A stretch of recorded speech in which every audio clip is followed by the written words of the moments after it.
Imagine this. You need groceries. You go to the store for a quick run, but all you see are empty shelves. Empty shelves. Empty shelves are back in grocery stores across the nation. Grocery store shelves are empty yet again, and it could reportedly be months before they're stocked to normal levels. So you buy what you can, but don't forget, you gotta buy a birthday present for your little girl. But the dollhouse she wants is sold out because it's stuck on a container ship off the coast of Long Beach.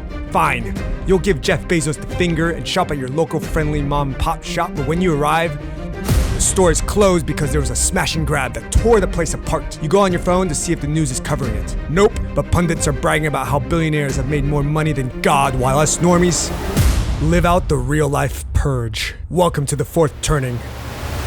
So here we are, and if you're anything like me, I am done with living through any more once-in-a-lifetime events. But the greed and corruption of our ruling class and corporate elites are marching us straight into the violent climax of the fourth turning. So are you ready to join me on this road to destruction? So here we go. This is At the Speed of Greed, Part 1, the apex predators of the American collapse.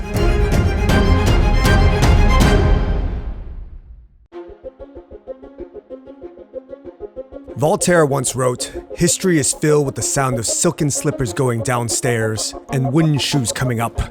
Meaning, empires rise because of tough and hardened people wearing wooden shoes, but they ride their downfall soft and weak while wearing silk slippers.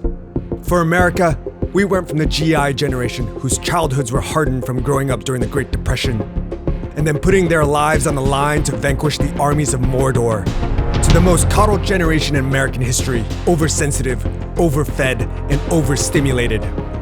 The young soldiers of one great war later refrain as elder leaders from declaring another. Those who have no memory at all of the first later become declarers of the next great war. And thus, are we prepared to fight this next great war? No, because America has become a nation of sheep ruled by wolves and owned by pigs. Going from the top, we'll start with the pigs, aka the oligarchy. Oligarchy is the rule of the oligos, the few, the concentration of wealth and power in the hands of a self-sustaining elite. In 2014, a Princeton and Northwestern University study stated the obvious. Economic elites and organized groups representing business interests have substantial independent impacts on US government policy, while average citizens and mass-based interest groups have little or no independent influence. The oligarchs are the 0.1%ers that own 22% of America's wealth. They fly in choppers and private jets, throw you money while throwing lavish parties. They do what they want, when they want, and with all that money comes the power to influence with a single goal: acquiring more wealth and power. Now, I actually don't care that the billionaires have billions. They can be rich. In fact, 4 of the top 5 richest Americans started their businesses in garages, basements, and dorm rooms.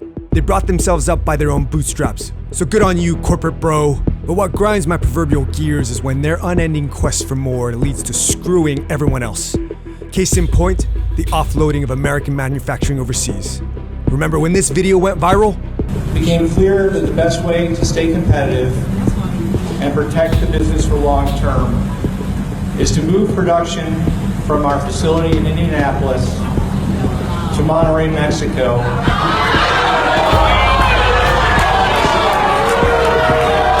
The game for these Benedict Arnold corporations is finding the cheapest labor to build their products at the cheapest rate, all to increase profit margins and add another boat to the dock or buy another house in Greece. And this is a game they've been playing over and over and over again. Rexnord Bearings, which is a plant on the city's west side, will let go of 65 production workers. Janesville's Huffcore protesting the company's decision to move about 150 jobs. More than 300 employees were cut today, with some 290 set to be laid off just 3 days before Christmas. 800 workers at the Harley-Davidson plant are now out of a job after learning the plant is closing. Laying off just shy of 1,000 high-level engineers. 1,000 workers facing layoffs. 1,400 4,200 workers are set to lose their jobs this week. 4,200 white-collar employees at GM getting the same news 7,000 frontline employees received in November. Will be moved to Monterrey, Mexico. To move about 150 jobs to Mexico. And it's taking its manufacturing facility to Mexico. Plans to open a new assembly plant in Thailand. Moves operations overseas to India and Australia. Downsizing and shifting production, including to Mexico, is critical to the company's future. And how are these companies doing? Viatris, the pharmaceutical company that laid off 1,500 employees last July when they closed their Milan, West Virginia plant, was estimated to make $17.8 billion in revenue in 2021. They've been selling us out at the speed of greed. What about the media? Where's the outrage? Other than small local newspapers with skin in the game, mainstream media just tells blue-collar folks, learn to code. Speaking of the media, most of the big legacy media institutions you know and love were bought by billionaires in just the last 10 years alone. And of course, they all say it's to save a dying industry, and it's philanthropy, like supporting the ballet and the arts. Others say it's to preserve democracy.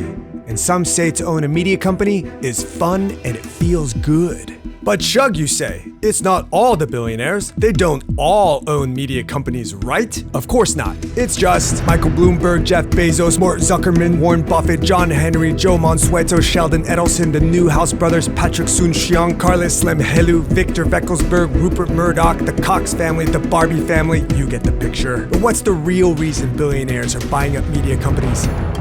Let me give you an example. When billionaire Michael Bloomberg threw his hat in the ring in the 2020 presidential race, his media company told its 2,700 journalists to not investigate the billionaire or any of his Democratic rivals. Because if you're gunning for more power, you don't need another news organization coming after you. You want them to go after your enemies. The free press, the institution that is supposed to be the people's watchdog, who would have been the oligarchy's biggest critic, is now owned by those same billionaires. So imagine this. You're a tech billionaire who owns one of these respected media institutions. Let's say there's legislation coming down to curb big tech's power and influence. The play is simple. You have your media company amp up the criticism on our humble legislators who crafted this bill. Maybe add some heat on the current administration too. Make the coverage on these politicians unrelenting. Few days, few weeks later, you get a call from one of these politicians, maybe even the president, asking the age-old question, what do you want? And lo and behold, that legislation's killed. But not every big media company is owned by billionaires, right, Shug? Of course not.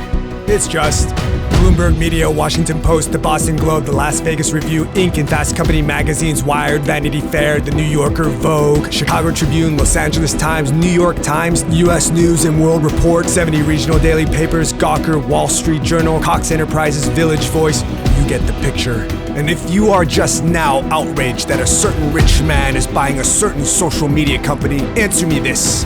Where the f*** were you when our prestigious media institutions sold their souls to the highest billionaire?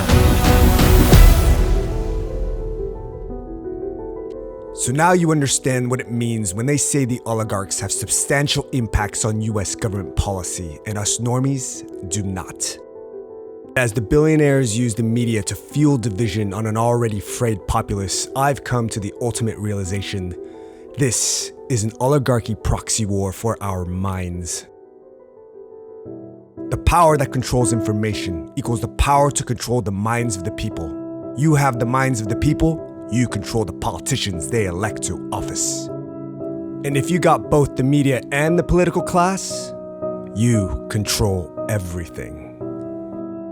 I asked you earlier if you're ready to join me on this road to destruction. Because we've only scratched the surface, and where we're going, it's gonna be an absolute show. And me? Well, I am just getting started. Next time on The Speed of Greed, we'll go deep with the wolves, aka the political class. And then the sheep, aka the people, us, the normies. So like and subscribe so you don't miss them. And while you're waiting, check out my previous video on the fourth turning, the crisis that will change America. Thanks for watching.